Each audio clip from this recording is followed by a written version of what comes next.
Muraho neza nk'uko bisanzwe mbanje kubasuhuza, nimba urimo cyane nkubwira ngo ntugende udakanze subscribe kuri ino channel yacu. Nonaha rero ngiye kukwereka application ishobora kugufasha mu bintu bigiye bitandukanye, nimba telefone yawe ishiramo umuriro vuba, nimba hari abajya baguhakinga babona notification zigiye zitandukanye utari witeze, ba hafi ino video ntigucike irangiye iragufasha. Application rero ngiye kukwereka, nkakwereka n'ukuntu uyikoresha kugira ngo igufashe, yitwa NetGuard. Urajya hano muri Play Store, urafungura Play Store first of all, ubundi uza hano kuri search, then nurangiza ujya muri search bar wandikemo application, wandikemo NetGuard, wandikemo NetGuard uku nguku byanditse neza, uku NetGuard. Ubundi uhita ukanda kuri ino irahita iza hano hejuru, urahita uyikandaho uyisearchinge nk'ibisanzwe nk'uko usanzwe searching application. Ngiyi hano urebe neza logo yayo kugira ngo utaza kuyitiranya n'izindi application, kuko ari igihe wa downloading application itariyo ukaza gukeka yuko ibyo nakubwiye bidakora. Ariko nkubwira ngo ino channel tubahereza ibintu bikora neza cyane, twakoreye research. Kandi kuri install, ubundi uyinstall, utegereze gatoya, ubundi nimara kwidownloadinga irahita iba installing. Urabona ko nonaha yabaye installed. Turasubira inyuma rero tuhita tujya muri application zacu. Ngiyi hano urabona ko yamaze kujyamo NetGuard. Ubundi niturangiza tuyifungure, hano urahita uzukande I agree. Hano baba bari kukubwira uko ikora ibintu byose. Rero iyo umaze kubisoma cyangwa se ukabyirengagiza uhita ukanda I agree, ubundi ukahita ukomeza. Then noneho uhita ugera ahantu hameze uku nguku. Ikintu cya mbere ukora uhita ufungura kariya kantu ko hejuru, then na hano hantu hose ukajya ugenda ukanda OK. Hano hose hari OK ukagenda uhakanda OK. Kanze tubikore tujyanirane kugira ngo buri wese abashe gusobanukirwa wabashije kugera hano. Urahita hose ugenda ukanda OK nk'uku nguku ndimo ndabigenza, hose ukande OK ubifungure byose. Ubundi urabona ko hano bari kukwereka application zose ufite muri telefone yawe, bari kuzikwereka. Kanze nkwereke rero ibyo ugomba gukora kugira ngo nimba wajya kubona ugura na mega ukabona zirashira vuba, kubera yuko hari application zitwara buri uko ufunguye mega, buri application yose ikoresha mega cyangwa data iba irimo irakora. Noneho urahita ukanda hano hejuru uyifungure.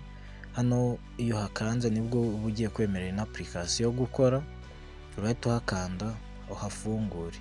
Then noneho iyo hafunguye, nk'urugero ka dufate hano kuri, iyo hafunguye hano bahita baguha notification akubwira yuko kugira ngo bigende neza ugiye kwemerera ino application yuko hari akantu k'agafunguzo kari bwaze kujya hari imbere ya connection zawe.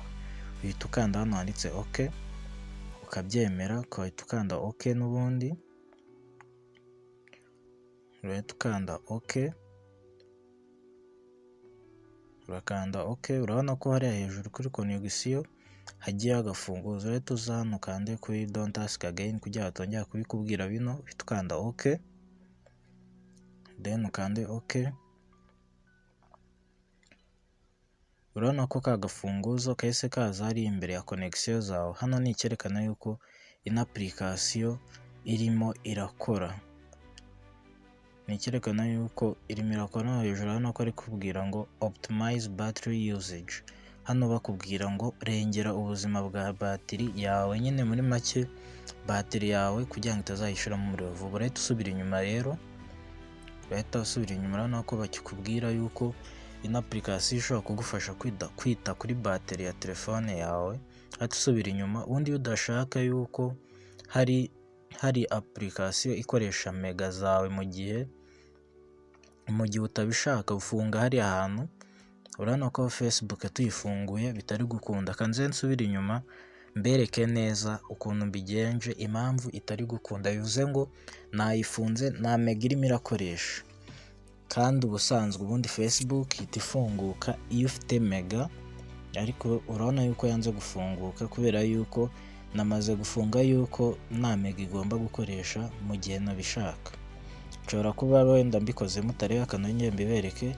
Urabona tuno tuntu nitwo mfunze, ni ukuvuga ngo iyo dufunze tuno kubera ndufungura ni hiskora yihuta. Iyi skora yihuta kubera ndufunguye, bivuze ngo nyemerewe gukoresha data zanjye cyangwa se bando. Ariko iyo uje ugafunga wifi ukahita ufunga na connection data zisanzwe, urabona ntabwo yafunguka.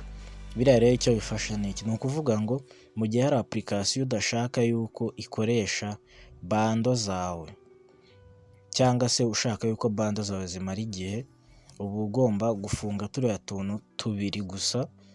Urabona ko iyo dufunguye ihita ikora yihuta nk'ibisanzwe. Nta bigoye birimo. Ushaka waza ukadufunga twose ugasigaza application ushaka yuko ziri bube ziri gukoresha mega. Nkubwira ko bino birengera ubuzima bwa bateri yawe kuko ntabwo ishiramo umuriro vuba kuko ibintu biba bitari kubera icyarimwe byose. Ikindi kandi telefone yawe igenda yihuta kuko bimwe mu bituma telefone igenda gake harimo yuko iba iri gukoresha application nyinshi. Rero hano icyiza uzajya ufunge zino application zose uba utari gukoresha kenshi, uzifungure mu gihe ugiye kuzikoresha. Bino rero bizagufasha kurengera mega zawe ntizizajye zishira vuba, cyangwa se binagufashe kuba bateri yawe itazajya ishiramo umuriro vuba. Ikindi kandi telefone yawe ntabwo izajya ishyuha mu gihe itari gukora ibintu byinshi. Ambereka kandi setting hano uciye kuri utu tudomo dutatu, ushobora kuhakanda ubundi ukahita uza hano kuri settings, ukahita uhakanda kambereka kandi kantu muri ino application, warangiza ukahita ugera ahantu hameze gutya, ubundi ukahita ugera kuri tableau imeze uku nguku. Ino ni setting ngiye kukwereka ku buryo ushobora gukupira icyarimwe wifi, ku buryo ushobora guha nk'umuntu telefone udashaka yuko arakoresha internet kuri telefone yawe, ukaza ukaba ubifunze ukabifungura uhageze. Hano rero iyo hafunguye uraza hano kuhabanza, ubundi ukahita uza hano habanza ukahita uvuga ati block wifi. Nimba ubrotse wifi bivuze ngo wifi ntabwo ishobora gukora. Rero hari ukuntu uha telefone umuntu ukaba udashaka yuko akoresha nka wifi. Rero kano ushobora kugafunga, cyangwa se ukaza hano ha kabiri handitse ngo block mobile data, bivuze ngo na mega ntago aba yakemererwa kuzikoresha. Ubwo iyo yazifunguye ntabwo bikunda, usibye wowe ubizi ushobora kuza hano kongera ugaturninga off. Ino application rero urabona yuko ni application yizewe. Ni ukuvuga ngo kariya gafunze kuko nari ndi gukoresha wifi, urabona yuko wifi ntabwo yakongera gukora.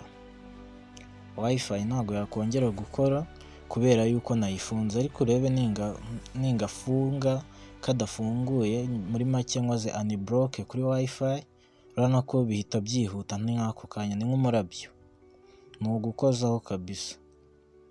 Rero ino application yagufasha. Nkubwira ngo nimba uri mushya hano kanda subscribe. Hano rero naho ugafunguye bivuze ngo data cyangwa se bando ubu uzibrotse ntabwo zafunguka. Urabona ko ino application rero ifite utuntu twinshi tugiye dutandukanye ushobora gukoreramo. Nimba wayikunze ino video yilikinge, ikindi kandi ukande subscribe, usige na comment nimba byakoze koko muri telefone yawe. Mu gihe rero udashaka gukoresha internet cyangwa se udashaka yuko application zawe zikurira umuriro zinatuma telefone igenda gake, uzajye uzufunge application utari gukoresha, nibyo byiza. Unyuze kuri turiya tudomo dutatu ukajya kuri setting, ngira ngo mwabibonye uko bigenda. Ushobora no kuyishyira muri dark mode, hari abantu bakunda dark mode, uciye hariya ngiye mbereka nyuze hose. Then noneho hari ukuntu uba wumva udashaka kuyikoresha ukavuga uti kambe nyifunze, ushobora kongera ugakanda hano agatoki kari kwerekera ukayifunga. Muri make uba uyambuye access ntabwo iba iri gukora, wakongera kugafungura ukaba wongeye kuyiha access ikaba irimo ikora bimwe byose nakubwiye. Nimba rero telefone yawe ushiramo umuriro vuba ikaba irya mega ikaba ishyuha cyane, ino application ni igisubizo kuri wowe. Nkubwira ngo hano tubazanira ibintu twakoreye research tubona bikora neza. Nkubwira ngo kandi nimba biba byagufashije jya usiga comment yuko byakoze neza n'abandi babonereho. Murakoze, amahoro y'Imana abane namwe.